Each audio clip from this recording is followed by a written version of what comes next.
দেখছিলাম টোটাল কতজন আছে, আর আমি কিন্তু সবাইকে দিচ্ছিলাম। আর ওটা বেলা দিদিকে দিয়ে দিলাম সবার প্রথমে, তারপরে দেখো বাচ্চাদেরকে কিন্তু দিয়ে দিচ্ছিলাম। ওরা সবাই কেক অনেকটা ভালোবাসে খেতে, সেজন্য আমি সবাইকেই বেশি বেশি দিয়েছি। ভাবলাম আর কি রাখবো, ওদেরকেই দিয়ে দিই। তারপরে না আমাদের ঘরে একটু কাজ হচ্ছিলো, প্লিজ তোমরা আশেপাশেগুলো অ্যাভয়েড করো।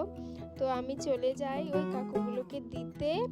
আর এখানে দেখো দাদন দাঁড়িয়ে আছে, পিউ ঠাস করে একটাখন মারবে। কি অবস্থা বলো, ভিডিওতে কত কিছু দেখা যায় পরে। তো এখানে কাকুগুলো কাজ করছিলাম, আমি কাকুগুলোকে কেক দিয়ে দিলাম।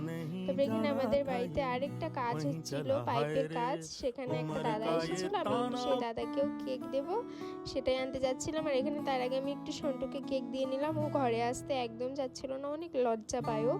ও হলো আমার একটা দিদির ছেলে, মানে আমার ভাগনা। আর এখানে দেখো বাচ্চা কাচ্চা দুষ্টুমি লাগিয়ে দিয়েছে। আমি বললাম তোরা একটু শান্ত হয়ে বস, আমি সব খাবার নিয়ে আসছি। তারপরে এখানে দাদাটার